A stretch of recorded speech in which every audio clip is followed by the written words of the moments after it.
Bwana Yesu apewe sifa. Bwana Yesu asifiwe sana. Karibu sana, ninakusalimu kwa jina la Yesu, mwana wa Mungu. Karibu sana. Leo tutakuwa na ujumbe wetu mzuri, kumtegemea Mungu pekee. Bwana Yesu apewe sifa. Kumtegemea Mungu pekee ni jambo la muhimu sana, na mtumishi wa Mungu niko hapa kukukumbusha kwa ajili ya neno hili.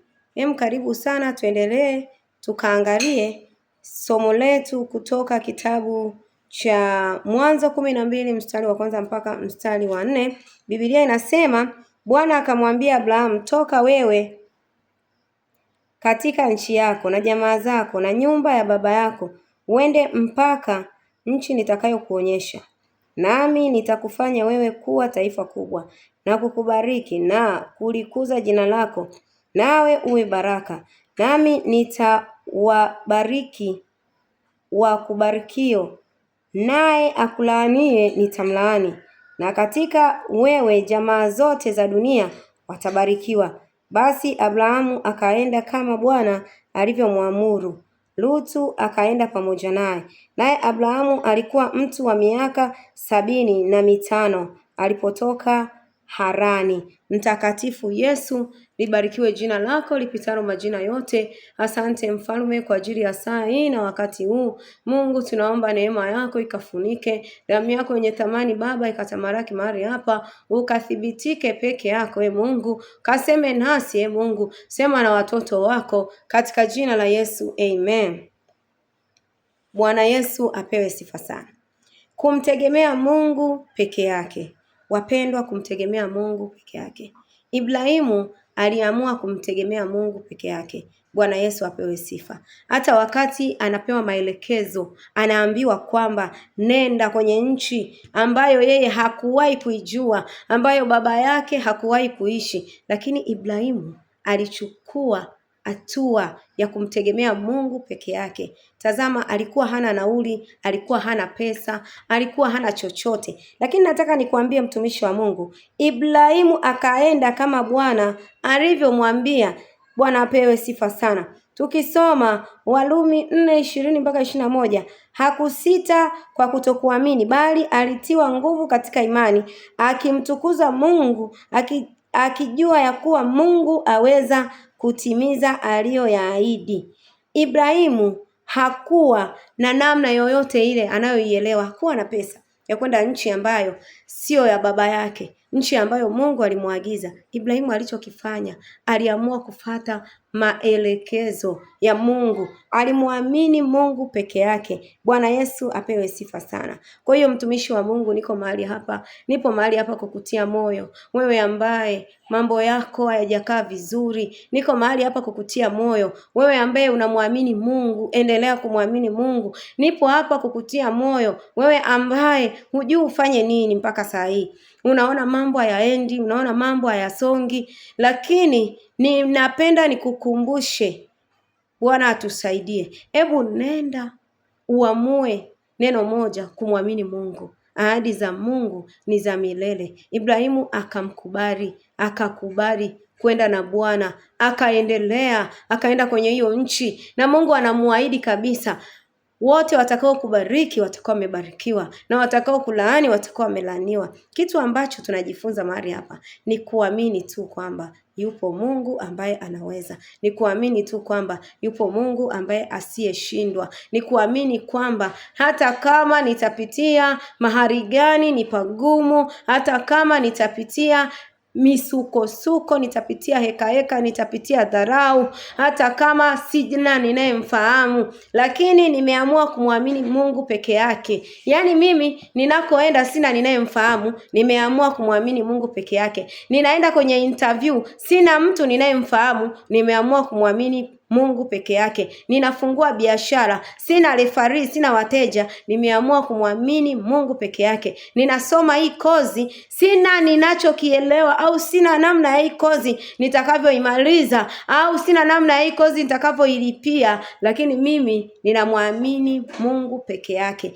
Mtumishi wa Mungu, niko mahali hapa kukuambia, muamini Mungu peke yake. Mungu peke yake hajawahi kushindwa. Mungu peke yake ni Mungu mwenye nguvu. Mungu peke yake ni Mungu asiye asije kugeuka. Unaweza ukamwamini hata baba yako, unaweza ukamwamini hata mama yako, hata mke wako, unaweza ukawaamini wanadamu, lakini wanadamu kuna muda wanatuchoka, wanadamu kuna muda na wenyewe wanaacha na sisi kutupa ushirikiano. Bwana atusaidie. Kuna wakati wanadamu na wenyewe wanakata tamaa kama sisi tulivyokata tamaa, lakini Mungu hawezi kukukatia tamaa, lakini Mungu hawezi kukuacha, lakini Mungu hawezi kukuchoka. Tena amesema yeye ni Mungu mwenye nguvu. Tena amesema ametuchora kwenye vitanga vya mikono yake. Bwana atusaidie sana. Kwa hiyo ninapenda kukuambia mtumishi wa Mungu, usiache. Bwana Yesu atusaidie sana. Usiache hata mara moja kumwamini Mungu. Amini Mungu anaweza. Mungu ndiye Mungu anayeweza. Yupo Mungu mmoja tu anayeweza, Yesu Kristo anayeweza. Bwana atusaidie. Yupo Mungu ambaye anaweza mambo yote. Haijalishi yameshindikana mara ngapi, haijalishi umeshindwa mara ngapi, haijalishi umeanguka mara ngapi, haijalishi umefilisika mara ngapi, haijalishi umefukuzwa kazi mara ngapi, haijalishi umepata aibu mara ngapi, haijalishi umelia mara ngapi, haijalishi yamekukuta mengi magumu mara ngapi, lakini mimi niko mahali hapa kukuambia rafiki yangu, endelea kusimama sehemu ile ile, endelea kusimama mahali pale pale, endelea kustiki pale pale, ukimuita Mungu mahali pale pale, ukimwamini Mungu mahali pale pale. Ibrahimu akaamua kumwamini Mungu, akaamua kumshikilia Mungu. Mungu ahadi zake ni za milele. Kupitia Ibrahimu kumwamini Mungu, Mungu akamfanya akawa baba wa mataifa. Bwana Yesu apewe sifa sana. Akaamua kuwa baba wa mataifa. Lakini mimi nakutia moyo rafiki yangu, endelea kumwamini Mungu. Ninajua kuna sehemu unapitia. Unapoiangalia video hii, kuna sehemu unakumbuka. Bwana atusaidie sana. Kuna mahali umefikia ukasema hapana, nimeshindwa. Kuna mahali umefikia ukasema hapana, ile biashara mimi ninaiacha. Kuna sehemu umefikia ukasema hapana, yule mwanamke simtaki tena. Lakini nataka nikuambie mtumishi wa Mungu, endelea kumwamini Mungu, endelea kusimama pale pale. Leo ni ujumbe ambao unakuambia kwamba simama pale pale. Hata kama ile biashara imekataa kabisa, endelea kumwamini Mungu pale pale, simama pale pale. Muamini Mungu peke yake, maana Mungu unayemwamini yeye ni Mungu ambaye anaweza mambo yote. Ni Mungu ambaye asiyeshindwa. Bwana atusaidie sana. Ni Mungu ambaye anaweza kupasua bahari ya Shamu. Haleluya. Anapowatoa wana wa Israeli, ukisoma ile Kutoka 14, Biblia inasema mstari 14, Bwana atatupigania nasi tutanyamaza kimya. Wana wa Israeli walipokuwa wanatoka wanakuja, haleluya, njiani kule Farao akaamua kuwafuatilia kwa nyuma. Wanapokuja wanakutana na bahari ya Shamu, wakiangalia kushoto na kulia hakuna njia, wakawa wamesimama pale. Lakini nataka nikutie moyo mtumishi wa Mungu, Musa alimwamini Mungu, akazungumza na Mungu.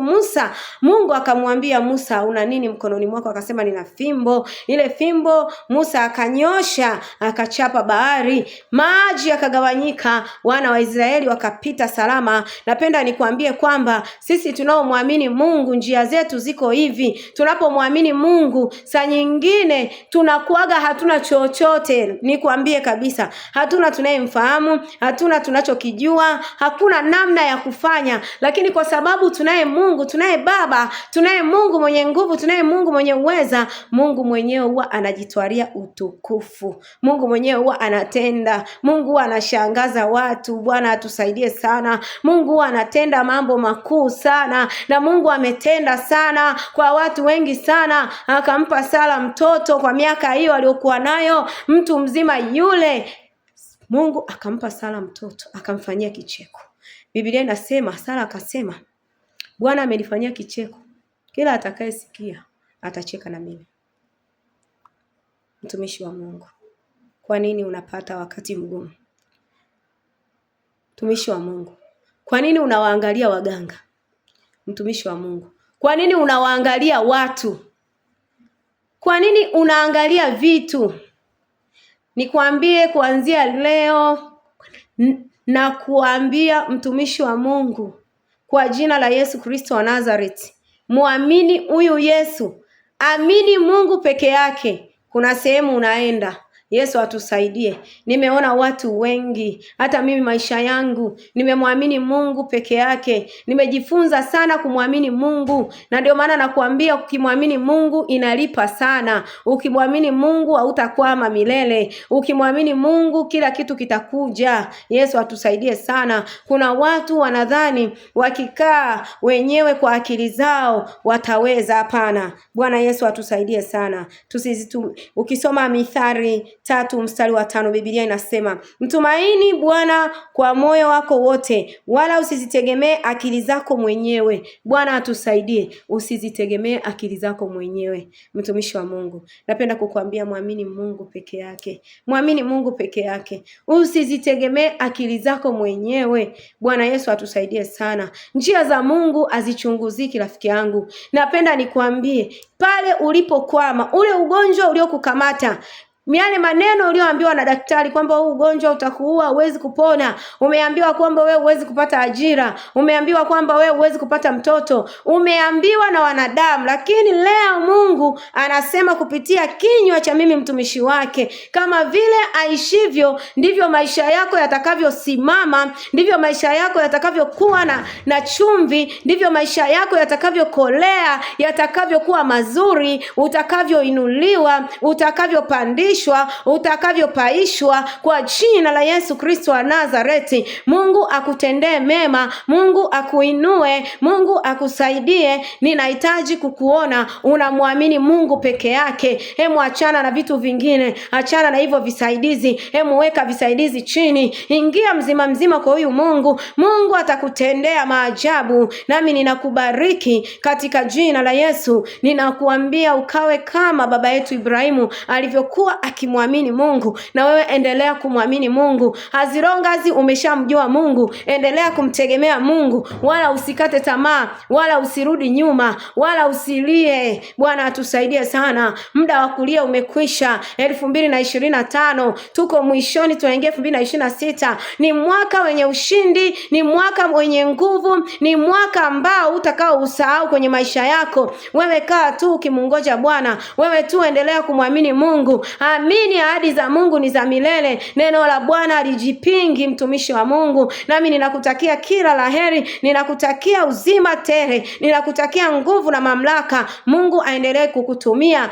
mahali popote pale ulipo, kwenye kazi zako, kwenye mambo yako yote. Mungu akawe mbele katika njia zako zote, katika jina la Yesu. Biblia inasema katika Wafilipi 4:13 ya kwamba, mstari wa 13, Biblia inasema ya kwamba nayaweza mambo yote katika yeye anitiaye nguvu. Nami ninakuambia unayaweza mambo yote katika yeye akutiaye nguvu. Endelea na kazi, endelea na kazi, endelea na maombi, endelea na masomo, endelea na kilimo, endelea kila eneo ulilosimama, endelea kumwamini Mungu. Mwambie Mungu, mimi niko hapa. Muamini Mungu. Bwana Yesu apewe sifa sana. Ukiendelea kumwamini Mungu, utamuona Mungu wetu asiyeshindwa, Mungu mwenye uweza. Na mimi ninasema karibu sana. Usisahau kusubscribe chaneli hii. Mungu akusaidie. Ninakuomba uendelee. Endelea. Yupo Mungu mahali hapa. Kupitia kila siku tunavyojifunza, kuna kitu utakipokea, mtumishi wa Mungu.